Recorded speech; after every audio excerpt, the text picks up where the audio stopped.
also start, we're talking about additions to this team, right? Whether it was on the coaching side and whether it was on the front office side. And the offseason this year is really, I think, where the franchise got the opportunity to sort of show how they can add on the player side of things, because they absolutely had some breakout roster signings during this offseason. I think probably one of the biggest ones, obviously, was the trade with Orlando Pride, where they acquired goalkeeper Ashton Harris and defender Ali Krieger from Orlando Pride. And those might be the two biggest, right? With their longevity in this league, their ties to the United States women's national team. But it wasn't just those two signings, right, Lisa? It was not. Gotham, I think with the change in the head coach, it often lends to some different player signings to kind of form around Scott Parkinson's coaching ideals that he wants for Gotham in 2022. They also signed Michelle Betos, formerly with Racing Louisville goalkeeper. She stepped away from Racing Louisville and became a bit of a free agent on her own before that was possible. Gotham picked her up. So they had Ashlyn Harris and then Michelle Betos as goalkeeper stepping in. They also drafted in the NWSL draft the 34th pick overall, Clemson's Hensley Handcuff, a goalkeeper that will come in. She is a non-roster invite on the roster right now for preseason. They also were able to sign to a 2-year deal from BYU, Cameron Tucker, a forward. She was in the 2021 draft and elected to go back to BYU and play her 5th year there, ultimately taking BYU to the NCAA College Cup final. They lost that final, but it was the first time BYU made it that far in the NCAA tournament. And then I think the biggest roster signing that Gotham had in this offseason was a trade that happened through multi-step from Houston to San Diego and then ultimately ending at Gotham FC is midfielder Christy Muis. She is in Jersey. She's made it to preseason. This, for me, is the biggest roster signing for Gotham FC in the offseason. There's a lot of arguments for the Ashlyn Harris, Ali Krieger trade from Orlando to Gotham, but for me, it's Christy Muis.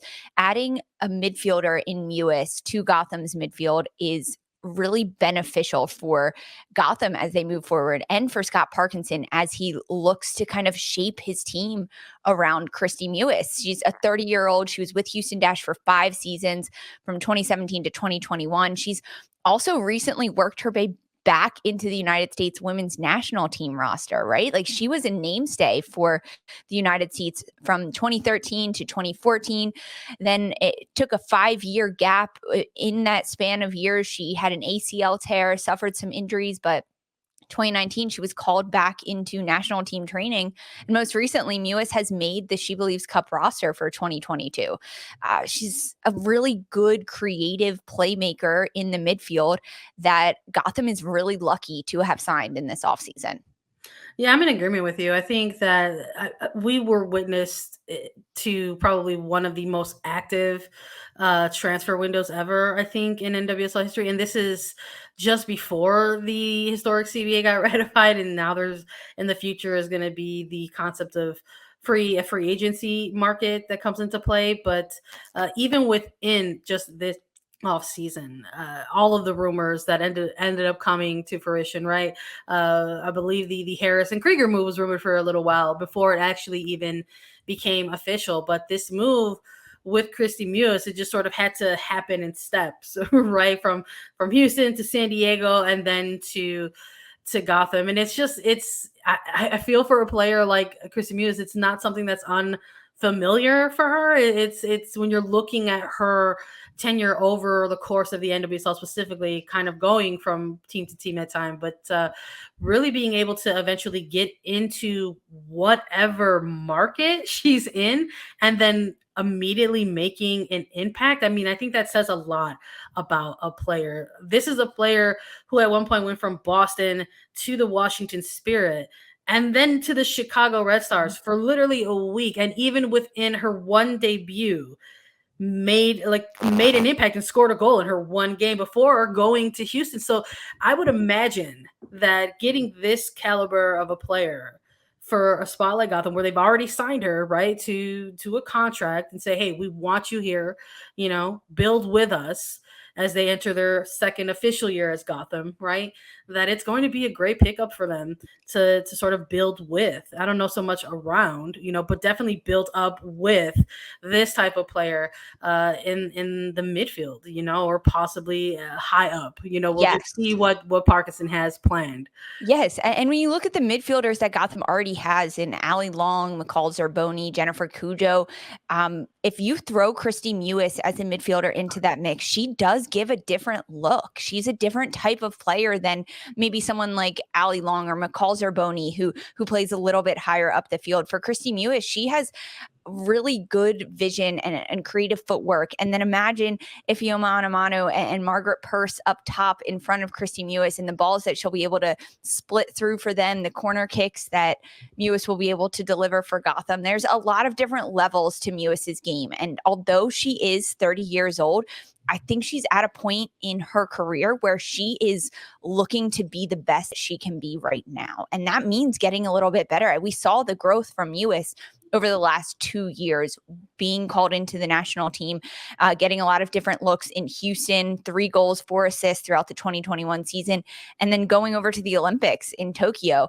This is a player that will help grow with Gotham, and I think that she'll even develop a few more skills.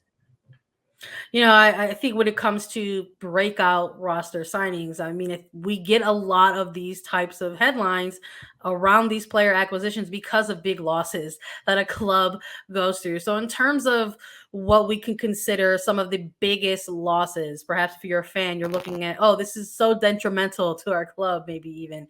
In terms of some of the biggest losses for this club, we're talking about just general offseason losses, retirements that happens. Obviously, when it comes to this club, we had to take a look at the midseason coaching loss.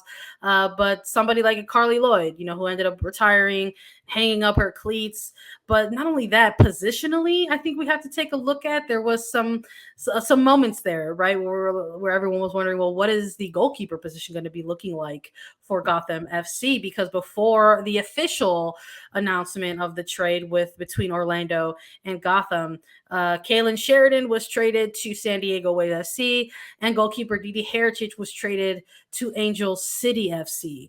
And these were 2 goalkeepers that I think a lot of people knew, in light of a double team expansion draft, were looking like some top prospects in terms of the talent that was going to be available possibly in an expansion draft. But they got ahead of the game here, right? Started having conversations with these 2 expansion sides, having conversations with these 2 players respectively, and ended up making sort of a mutually beneficial trade for all the parties involved in terms of the 2 franchises and the 2 players.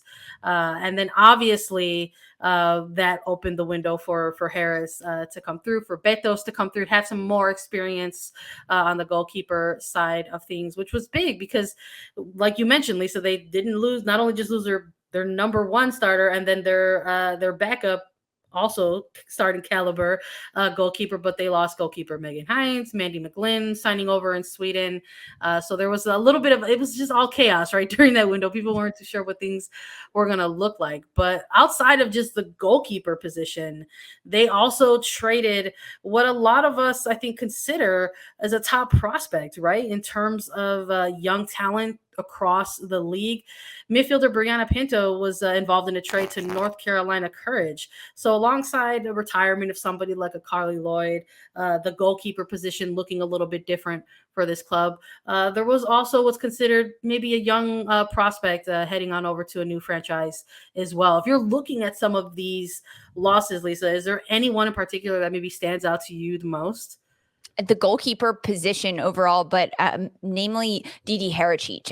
Honestly, for me, because when you look at trades that are happening, a lot of the new clubs, the 2 new expansion sides, San Diego and Angel City, they need a starting goalkeeper that can step in immediately, lead a team, be a veteran, especially in goal. You want someone that has a lot of experience. And goalkeeper Kalyn Sheridan, Canadian international, she won gold at the Olympics this summer. She won 2021 NWSL Best 11 Goalkeeper of the Year nominee. She has a lot of accolades and so much experience. So it makes sense that that was a tradable factor for Gotham. However, Didi Herrera, who's technically their backup goalkeeper for Gotham throughout 2021, she stepped in, played 8 games during that Olympic stretch, had 2 clean sheets, 22 saves. She did a really good job, a seamless transition from Sheridan to Herrera in goal during that stretch. So that was surprising to me that Gotham would essentially do a clean sweep of their goalkeeper unit. And now bringing in Harris and Michelle Betos, that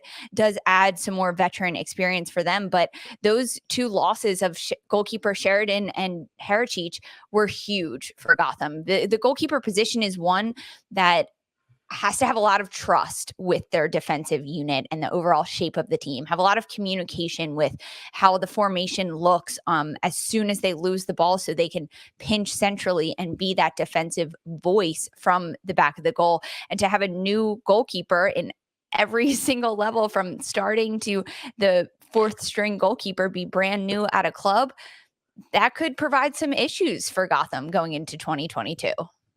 Yeah, I don't think it's unfair to look at or kind of highlight that heading into the season coming up.